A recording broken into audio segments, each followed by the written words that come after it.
Bonjour à tous, bienvenue de nouveau sur la chaîne.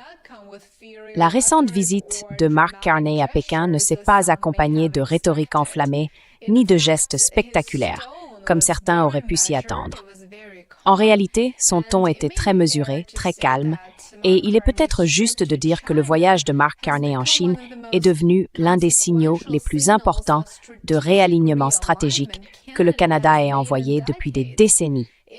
À l'ère de la politique tarifaire renouvelée de Donald Trump, ses menaces constantes et ses affirmations selon lesquelles l'hémisphère occidental doit être contrôlé par Washington, Carney a ouvertement suggéré quelque chose qui aurait été impensable il y a encore quelques années.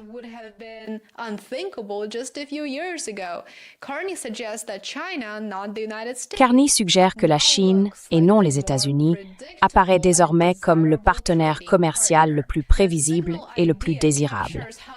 Cette idée illustre à quel point le paysage économique mondial a changé. Carney, ancien banquier central connu pour sa prudence plutôt que pour sa témérité, a quitté la Chine avec un accord ouvrant la voie aux véhicules électriques et aux investissements du deuxième plus grand marché mondial dans le secteur automobile. Avant le second mandat de Trump, une telle initiative aurait été politiquement explosive à Ottawa, n'est-ce pas? Mais aujourd'hui, elle est présentée comme une nécessité. Et réfléchissez-y. Si le Canada le comprend désormais, que peut-on dire du reste du monde?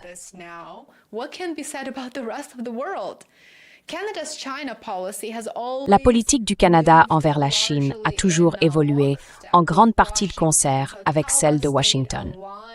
Ottawa est resté aligné sur les États-Unis, mais cet alignement est aujourd'hui en train de s'effondrer. Il y a moins de 2 ans, le Canada avait adopté la même position ferme que Washington en imposant des droits de douane de 100% sur les véhicules électriques chinois dans le but de protéger l'industrie automobile nord-américaine, profondément intégrée. Pékin a riposté comme on pouvait s'y attendre et comme il se devait. Puis Donald Trump est revenu à la Maison-Blanche et a complètement changé la donne. Des droits de douane ont frappé les produits canadiens et des taxes à l'importation mondiale ont été imposées sur les automobiles, l'acier et l'aluminium. Aucun grand allié des États-Unis n'a ressenti le choc aussi durement que le Canada, dont les chaînes d'approvisionnement traversent la frontière dans les 2 sens chaque jour.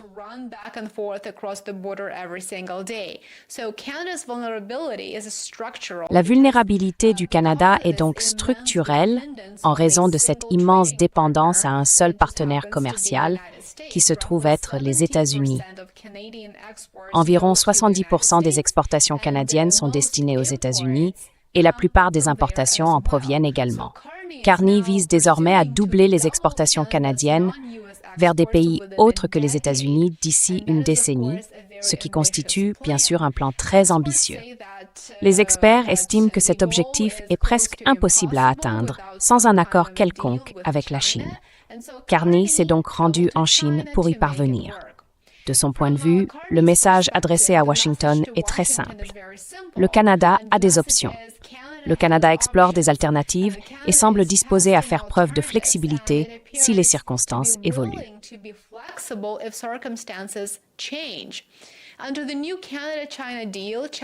Dans le cadre du nouvel accord Canada-Chine, la Chine sera autorisée à exporter jusqu'à 49 000 véhicules électriques par an vers le Canada à un taux de droits de douane réduit. L'accord ouvre également le marché automobile canadien aux investissements en coentreprise des constructeurs chinois. Comme nous le savons bien désormais, les entreprises chinoises ont véritablement bouleversé l'industrie mondiale des véhicules électriques. Et BYD a désormais dépassé Tesla en tant que premier vendeur mondial de voitures électriques. Les 2 dirigeants ont également signé des protocoles d'accord et des lettres d'intention non contraignants, dont beaucoup visent simplement à rétablir certains aspects de la relation tels qu'ils existaient il y a plusieurs années. Ainsi, certains de ces documents ne sont pas révolutionnaires par nature.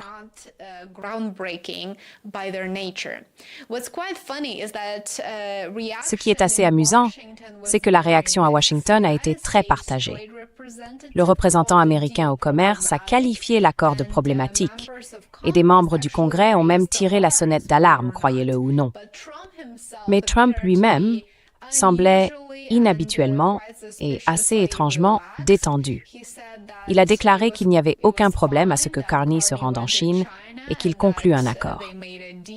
Il a même ajouté qu'il était logique pour Carney de signer un accord commercial avec la Chine, précisant que si l'on peut obtenir un accord avec Pékin, alors il faut le faire. Et bien sûr, nous savons que Trump prévoit sa propre visite en Chine très prochainement. Le problème pour Carney, c'est que l'indifférence de Trump, ou l'indifférence qu'il semblait afficher, peut se transformer très vite en agressivité. Et Mark Carney en est parfaitement conscient.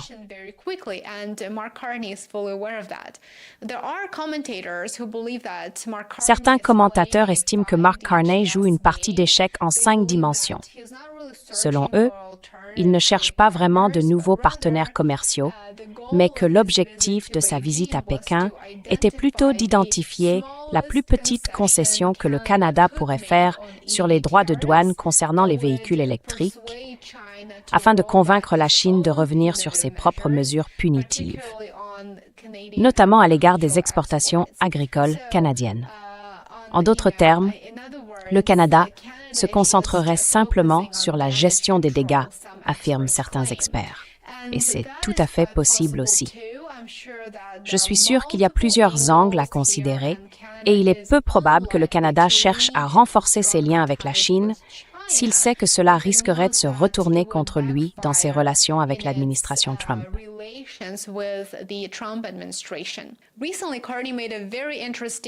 Récemment, Carney a fait une remarque très intéressante et je dirais rationnelle.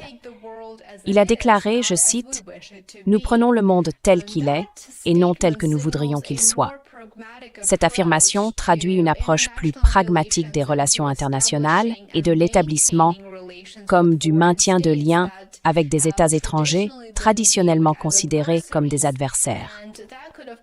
Cela pourrait, bien sûr, indiquer sa volonté de mener une politique économique plus favorable au Canada et moins subordonnée à Washington.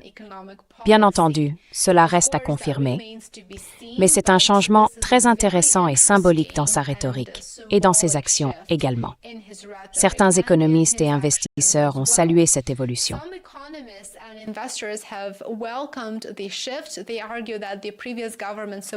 Ils soutiennent que le gouvernement précédent a subordonné le commerce à la politique du symbole.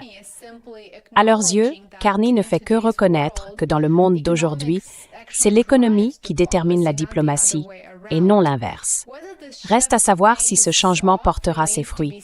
L'incertitude demeure à ce stade. Il est toutefois clair que les dirigeants de l'hémisphère occidental, ceux qui ne sont pas vassalisés par les États-Unis, se sentent de plus en plus mal à l'aise face aux récents développements, en particulier depuis le 1er janvier 2026. Il semble que chaque matin, nous nous réveillons avec des nouvelles stupéfiantes et que ces nouvelles ne cessent de bouleverser les normes établies.